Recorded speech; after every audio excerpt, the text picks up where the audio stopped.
जी हाँ, जरा बोल्ड अक्षरों में इसे अच्छे से पढ़ लीजिए। झूठे बर्तन बढ़ा रहे हैं बीमारी। क्या आपके घर में भी ठंड की वजह से रात के झूठे बर्तन सुबह धोए जाते हैं? अगर हाँ, तो फिर आपको सावधान होने की जरूरत है। रसोई में देर तक पड़े हुए गंदे बर्तन पर साल्मोनेला, लिस्टीरिया और इकोली बैक्टीरिया जन्म लेते हैं, जो बर्तन साफ होने के बाद भी खत्म नहीं होते। नतीजा, जब ऐसे बर्तनों में खाना परोसा जाता है तो वो खाने के जरिए पेट में चले जाते हैं। अच्छा, इनके नाम सुनने में जितने अजीब है अमित, काम भी उनका उतना ही घातक है। बिल्कुल ठीक कह रहे हैं मीनाक्षी, आपने तो चिंता में डाल दिया है। अब जो लोग पहले से बीमार हैं, जिनकी इम्यूनिटी कमजोर है, या फिर जो महिलाएं मां बनने वाली हैं, वो इन बैक्टीरिया के हमले से बीमार पड़ जाती हैं। वॉमिटिंग, पेट दर्द, डायरिया और इंडाइजेशन की तमाम परेशानियां तो इससे होती ही हैं, लेकिन कंडीशन सीरियस होने पर अबॉर्शन और किडनी फेलियर तक का रिस्क बढ़ जाता है। मामला बहुत गंभीर है तो सावधान होने की भी जरूरत है। लेजी मत बनिए। बढ़ती ठंड में अच्छी आदतों को बिल्कुल मत छोड़िए। किचन और सिंक को साफ रखने में आलस मत करिए। इतना ही नहीं, ये भी समझ लीजिए कि फ्रिज में लंबे वक्त तक रखे जाने वाले खाने की चीजें भी बीमारी की ही जड़ है। बिल्कुल, और क्योंकि अब बात किचन और किडनी की हो रही है, तो ना सिर्फ रखरखाव का तरीका, बल्कि सर्दी में खाने पीने की जो गलत आदतें हैं, वो भी हमें बिना और बहुत ज्यादा बीमार बना देती हैं। बिल्कुल, कहीं आप ज्यादा नमक, ज्यादा मीठा खाने की बात तो नहीं कर रहे हैं अमित? क्योंकि स्वाद में ज्यादा नमक, ज्यादा चीनी का कंजम्पशन भी किडनी को बीमार करता है। दरअसल इससे हाई बीपी और शुगर की परेशानी ट्रिगर होती है। बीपी हाई हो तो फिर किडनी बीमार, खून में ज्यादा ग्लूकोज हो तो भी किडनी की बारीक फिल्टर्स में खराबी आ जाती है और नतीजा ये कि किडनी फेलियर तक की नौबत होती है।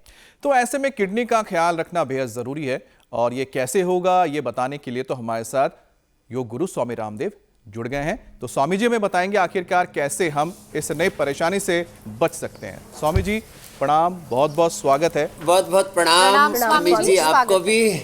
ज्योत्सना जी, मीनाक्षी जी, आपको भी। और देखो जो है, हमें रोज सूर्य नमस्कार तो 10 बार करना है। कुछ हमने व्रत दिला दिया। व्रतेन दीक्षाम आपनोति, दीक्षा आपनोति दक्षिणाम, दक्षिणा श्रद्धाम आपनोति, श्रद्धया सत्यवाप्यते। व्रत से जीवन प्रारंभ होता है। योग का व्रत, यज्ञ का व्रत, सात्विक आहार, विचार, वाणी, व्यवहार, स्वभाव, आचरण का व्रत।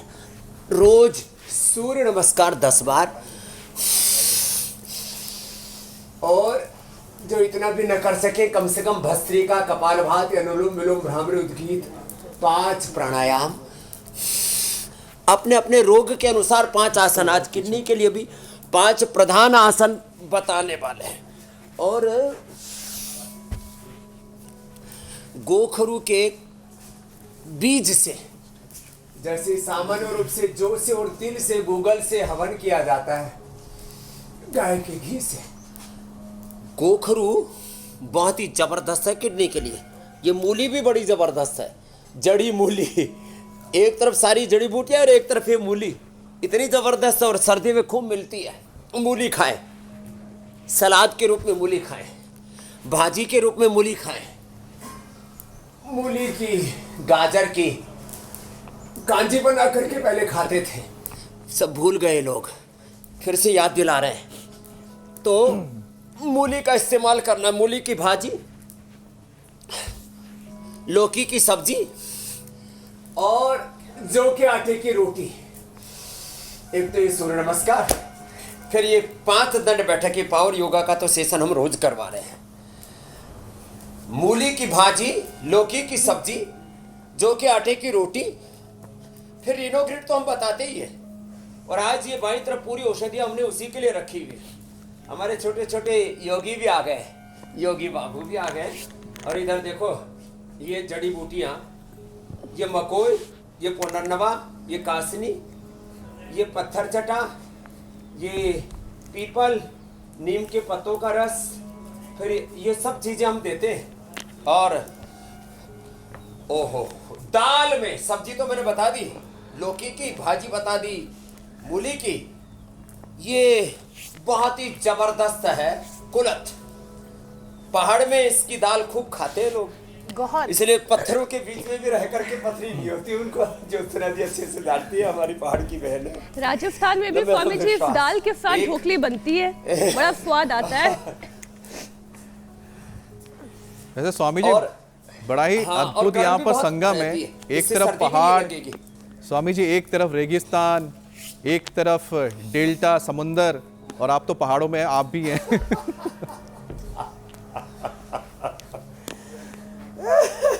एक आपने अच्छा बताया। तो ये कम से कम ये 2 अभ्यास दंड बैठक के, और फिर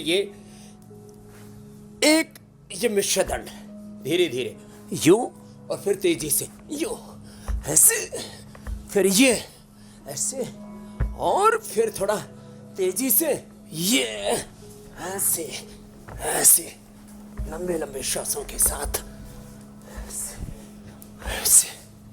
ऐसे, एक श्वास में एक अभ्यास, मिश्र दंड, और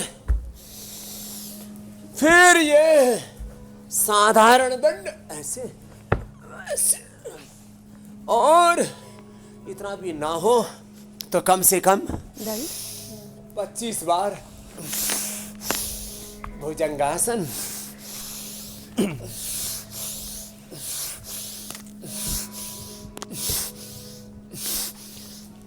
वैसे स्वामी जी हम आपके साथ रह के तो हमारे तो यज्ञ परंपरा चिकित्सा भी बता दी मैंने, हमारी संस्कृति, रीनोग्रिट, खाली पेट पुनर्नवादि मंडूर पुनर्ग्रिट जी, और खाने के बाद चंद्रप्रभा गोक्षर आदि, ये ट्रेडिशनल औषधि